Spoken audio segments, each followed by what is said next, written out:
energetic. Especially this set. Tingnan natin kung magbabago yung rhythm ngayon. Kasi nagawa na nila yun noong una eh. Nakuha nila yung third and fourth set. There.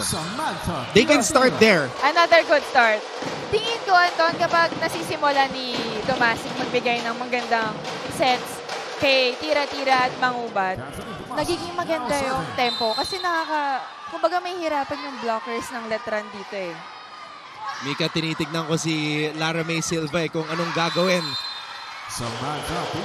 Right now, nabati ko na naman. Na-misreceive siya. Nahanap ko siya. Nasaan ba siya? Ay. Yan. Hindi, kasi napansin mo kanina, di ba, na kahit even though galing sa error, nagsasalita pa rin. Kahit lamang sila, nagsasalita pa rin. Yes. Siya si Ate. Ate. Captain Libero, Lara May. Arellano University though with a 3-0 start. Ito na yung hinahanap ni Coach Obet. Kanina ko pa rin nahanap yung ganyang pag-celebrate nila every after a point. Kasi kanina kahit makakuha sila ng point, okay, mag-huddle tayo. Pero wala yung gantong intensity nila last set eh. Judiel. Si Judiel talaga yung sagot sa lahat dito sa larong to. And of course, yung opposite setting ni Estrelier. Narinig ko ulit yung sinabi ni Coach Obet kanina. Simple lang yung bola, pero bakit di natin makuha? Pwede kaya sagutin, Coach, hindi ganun kasimple. Joke lang, bawal yan. Sari. Oh! Cross court. Vanessa Sari took advantage of that one. Ang hirap, no? Yes. Kung ikaw ang Arellano, may Judiel, tapos may Vanessa sa kabila. Kailangan makadikit talaga ni Sam dito sa blocking. At may Gia pa sa service line. My goodness. 3 straight points for Letran. Tignan natin, Anton, kung mag-shift ba yung momentum ko. Magiging katulad ng last set ba to na kapag nakakuha ng madaming points yung Letran, babagsak ba ulit si Arellano? Service error. Service error for Gia. And the first person talking to her aside from Coach Oliver is Lara May. Yes. Now serving. Tudlasan. Sari. And Sari breaks down the wall. Kita mo, Anton, yung approach niya. Sobrang full approach. Sobrang, alam mo yung papatay niya talaga yung bola eh. So I was just told that Sari's got 13 points. And 13 points already. Already, considering na medyo rocky yung start niya nung first set. And here she is again, Sari, 14. 14 for the Bicolana powerhouse. Nahanap niya yung kamay ng blockers dito. Hindi niya papadaanin kay Sam kasi alam niyang malaki si Sam eh.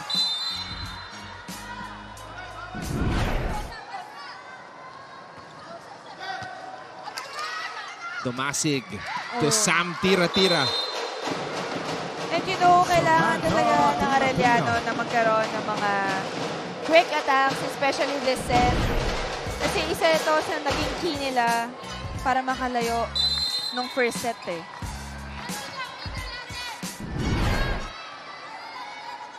This is do or die for Arellano.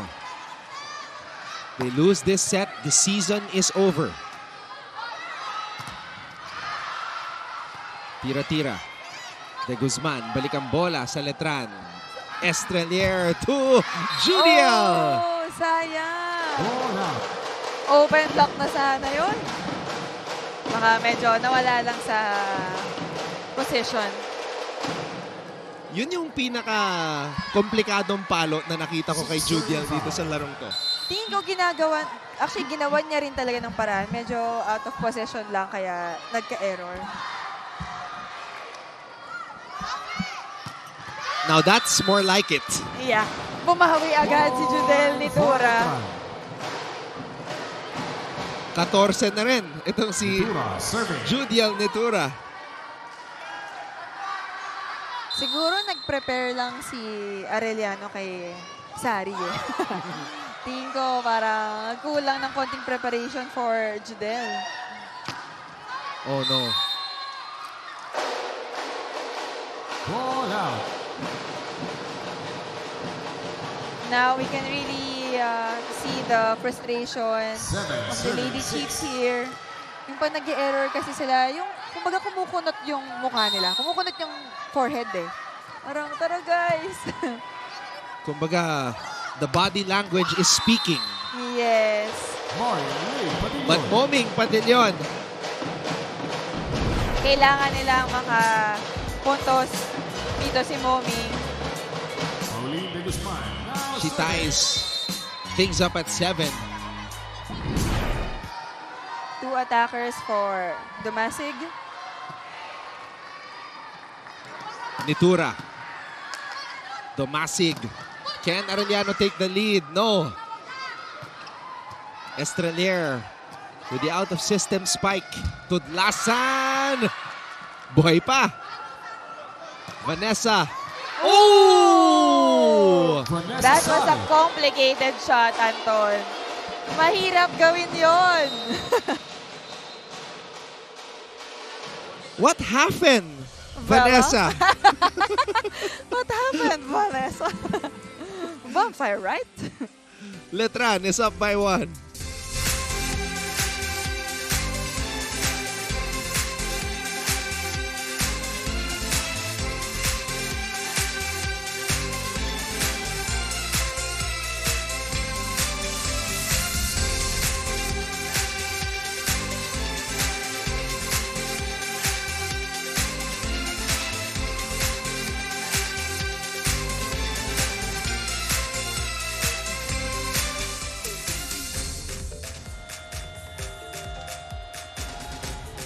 Mga kapuso, nakatutok pa rin kayo sa Final Four ng NCAA Season 100 Women's Volleyball Tournament. Anton and Mika, yung ginawa nyo sa first set, doblehin nyo pa sa set na ito. Yan ang bilin ni Coach Obet Javier sa Lady Chiefs as he emphasized that they should play with energy, improve their timing and precision, and be more alert on their defense. On the other side, Coach Oliver Almagro told his team to play with their minds instead of playing safely. Coach O's instructions revolve around playing with a sense of urgency and being more detail-oriented and cohesive. Moreover, Lara Silva asked her team to read their opponent's combination plays. So let's see if Letran can finish business or if Arellano can halt their momentum. Back to you, Anton and Mika. Estrelier na traffic sa sariling kakampi. Pero naiset pa rin. Mangubat with a running attack. Check ball. Yung hinahanap nga ni Coach Obet dito sa Lady Chiefs, yung energy na binigay nila nung first set. Kasi nakikita mo, nag-enjoy sila doon. Every point, nag-celebrate sila na kahit nagkaka-error. Nakikita mo na gusto nilang bumawi. Hopefully this time, this set, mapakita nila yon kay Coach Obet. Estrelier. Wow. Great timing for Estrelier there. Walang sumabay na blocker from Arellano. Alam niya na walang sasabay kaya na-dump niya agad ang bola. Serving. LJ Isar is in. Domasig. Tudlasan. Makilan. Domasig. Mangubat. Judiel. Domasig to Tudlasan. Wala pa rin. Di mapatay. Estrelier. Oh! Setter ang tumapos. Nahihirapan ng Lady Chiefs na makakuha ng attack points dito. Especially for like, kanina pa siya na-check ng blockers ng Letran. And kailangan nilang maging aware na kayang pumuntos dito ni Estrelier. Padillon. Good set by Domasic there for Moming, Padillon. Kailangan, Mika, magsabay na good set si Laika tsaka si Moming eh. Yes, actually. Kasi parang nag-alternate sila eh. They both have to play well for Arellano to win a set Yeah. against Letran. Gia. Laika. Oh. I think there was a touch. Yes, narinig nila tayo, Anton. Ito yung mga gusto kong binabati natin eh. Hindi yun nagkaka-error.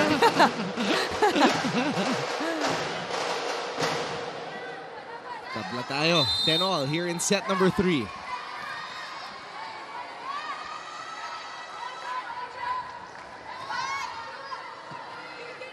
Estrelier. Makilang. Domasig. Oh. Back-to-back points. Laika got that point. Kanina kasi medyo mababa rin yung contact ni Laika, kaya siguro naabot siya ng blockers ng Letran. But this time, pinapalo niya na sa taas ng blockers. Pinapacheck. Estrelier to Makilang. Back to Gia. Ball out. Yung momentum nasa Arellano ngayon. Aha. Napa-timeout nila si Coach Oliver. Kailangan nilang hawakan tong momentum na to. Ulitin ko sa inyong dalawa. Gusto niyo ba stop lang? O mahipon natin mas stop lang? Lumalakpas na, binabalikan niyo pa eh. Diba? Ipwesto niyo lang doon. Alam na po anong ibabawan, di ibabawan. Eh, nawawala tayo sa sistema eh. Anong sabi ko sa'yo? Ito yung depensa, yan yung depensa, yan yung depensa, yan yung depensa. You have to try something. You have to try something. Okay, hindi natin kailangan extra Eh, kailangan baguhin ang storya. Isa lang ang storya. Bago ng storya.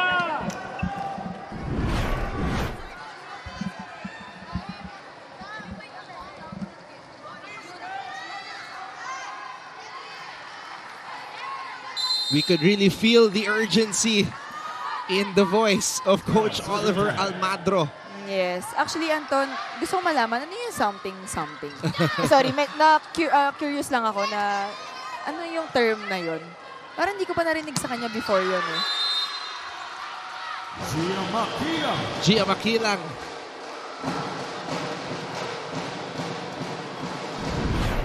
So let's see, maybe we will have an opportunity to ask. Actually.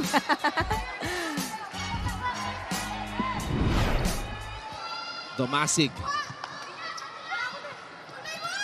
Makilang.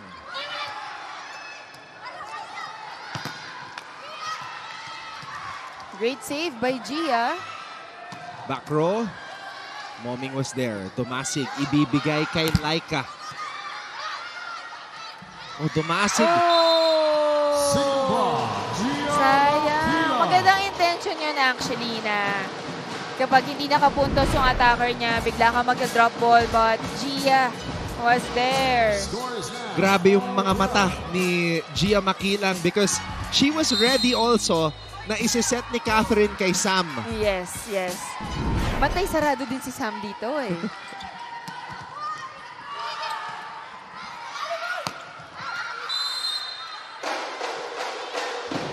Ball out. Wide on the spike. Too wide for Gia. Kanina, puro down the line si Gia. Doon siya nakakapuntos. Ngayon, nag-error siya sa cross-court eh.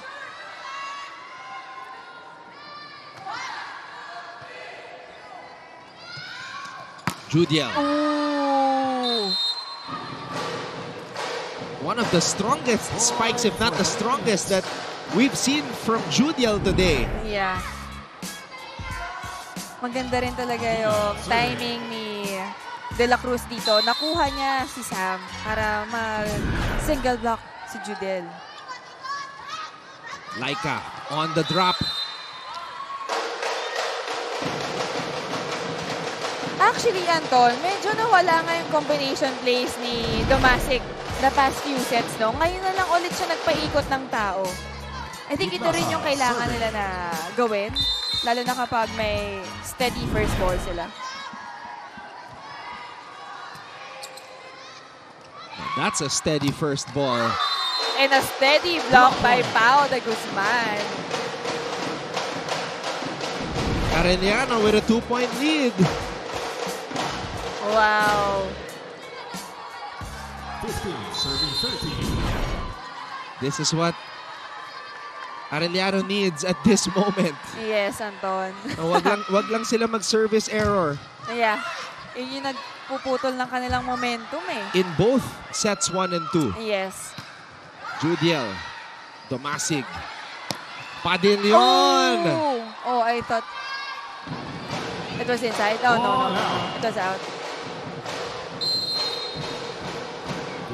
Ilalaban ng Arellano. Ball in, ball out.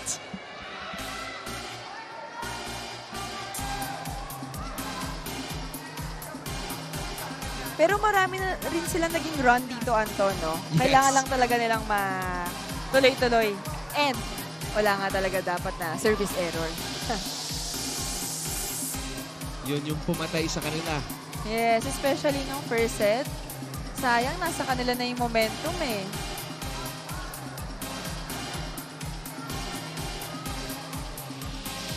Oh, I love their dance moves. Kayang-kaya kong gawin yun. Mga ganyan lang yung mga moves natin.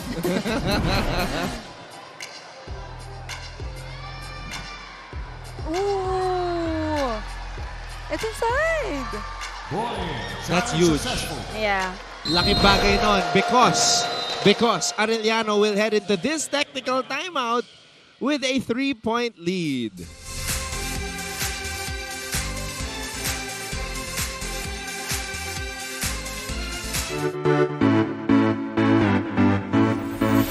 Hello mga kapuso, this is Glycel Galpo at ngayong araw ay nandito tayo sa baluarte ng mga general sa Paco, Manila to witness their pep rally as a show of support for the EAC Generals for the upcoming and much awaited historical NCAA Season 100.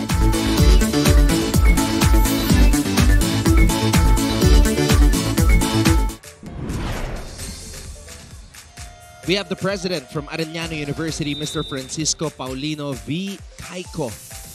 Always supporting the Lady Chiefs. Kahit sa EAC, pumunta si Mr. Caico para suportahan ang koponan.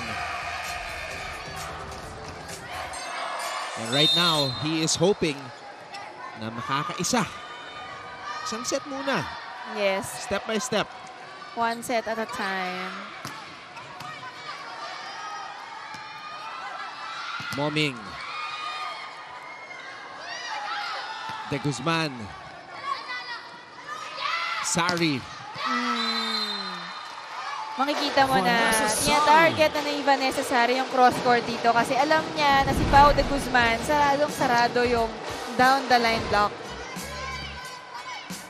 It's at this point where if you're Arellano, kailangan, kumbaga, 100% na talaga eh. Yes. Huwag ka na magtipid pa. Services, Royce de la Cruz. Because you already had a 3-point lead and now it's down to 1. Pero yung composure ng Lady Knights dito, buong-buo pa din. De la Cruz. Poor first ball by Arellano. Isar. One more time, Tira-Tira was there. Judiel breaks down the wall. Judiel Nitura. Another great attack by Judiel Nitura. 3 straight points by the Letran Lady Knights. May block, oo, pero walang penetration. Lulusot talaga. Oh, ano gagawin natin? Nahayaan natin na lumusot na yung bola ng kalaban? Walang adjustment eh.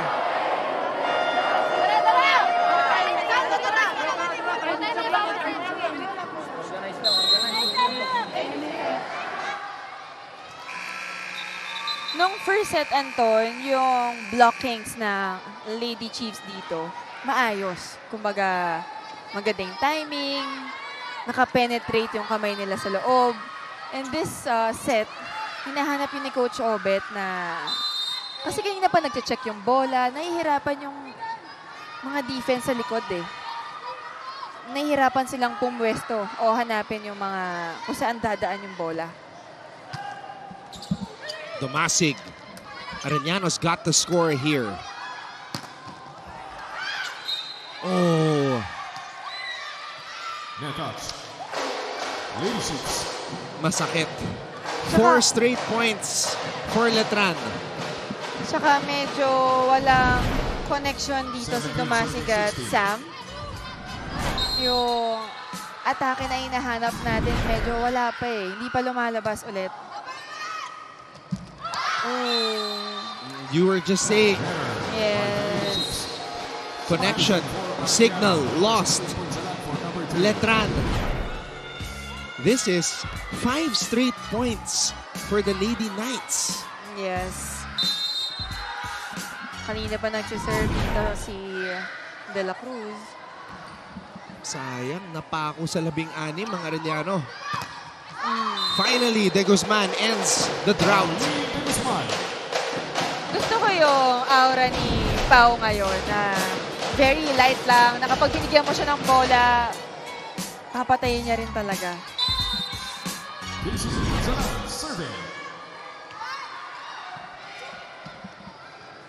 Netura Oh! over the blockers. Nakita mo, Anton, yung elevation niya doon? Oh, wow! Let's see it again.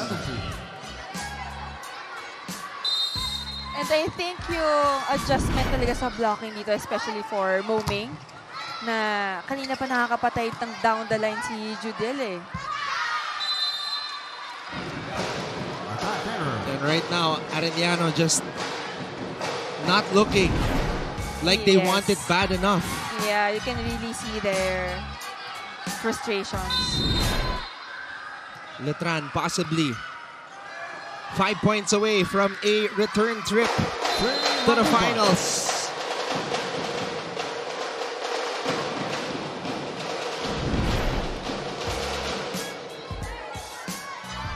Arellano in search of a miracle. 18 serving 20. Down by 2. Win or go home situation. Sari. Attack goes out. Masyadong malakas para kay Vanessa. Hinawan doon, ito yung mga times din na hindi dapat sila maging complacent sa ganitong score.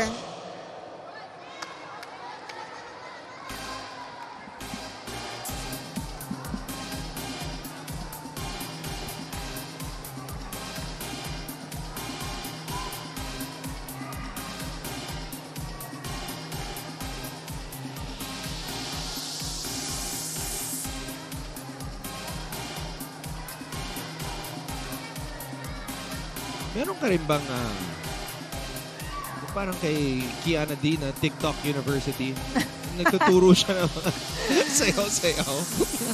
Tingin mo, kunyari, hindi mo pa na, I mean, ano ba? Kung tingin mo, ano yung, saan ako pwede? Hindi ko masabi.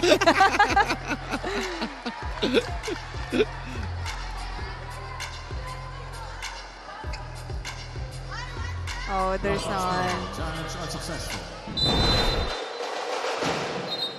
Substitution for Letran. Buhay pa ang Arellano, down by 1. And number 12, Colendra for number 10. Licen Colendra is in for the first time, 19 serving 20. as is the rookie backup setter, Princess Tumayaw. Kailangan nila ng 3 attackers in front.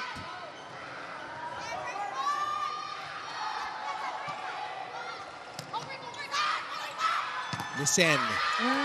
Yup. Licen Colendra. Great contribution for Colendra. Sari serving.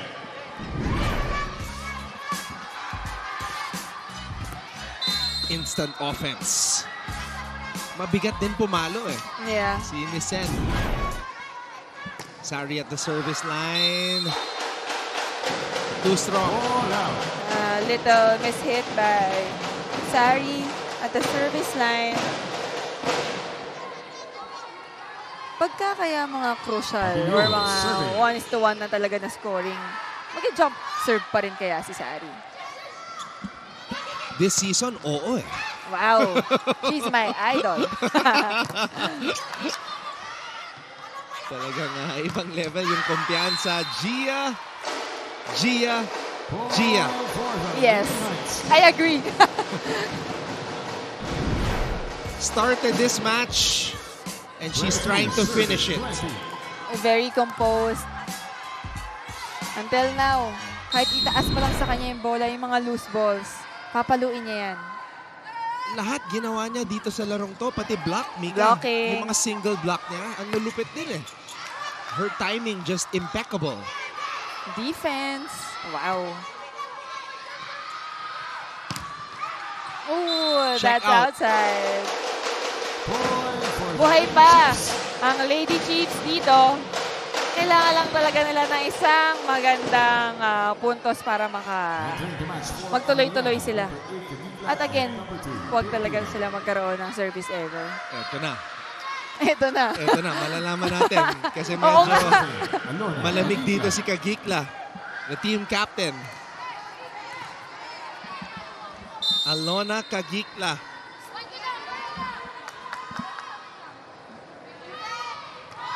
Sinigurado. Oh. De La Cruz with a quick attack.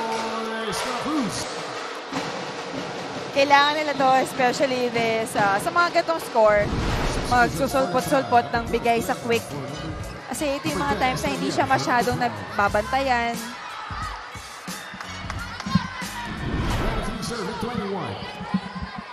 Letran, 2 points away from setting up a date with the Benilde Lady Blazers in the finals. Coach Oliver Almandro and the Letran Lady Knights have arrived at match point here in the Final Four. The Lady Knights are now at match point.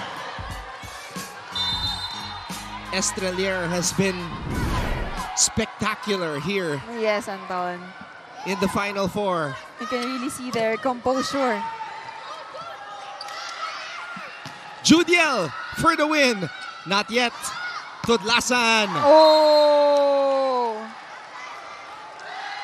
Our first referee says it's a Letran point. We look to be in for an anticlimactic ending. Pero si Coach Obit, relax lang eh.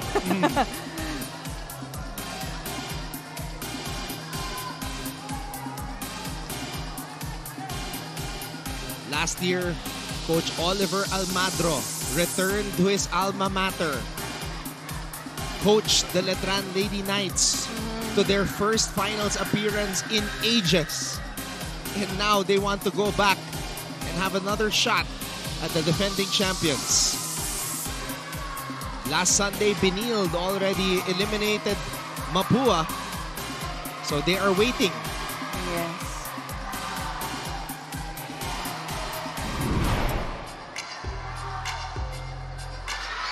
Oh, it's outside. Challenge unsuccessful. So, it is official. The Letran Lady Knights are back in the NCAA Women's Volleyball Finals.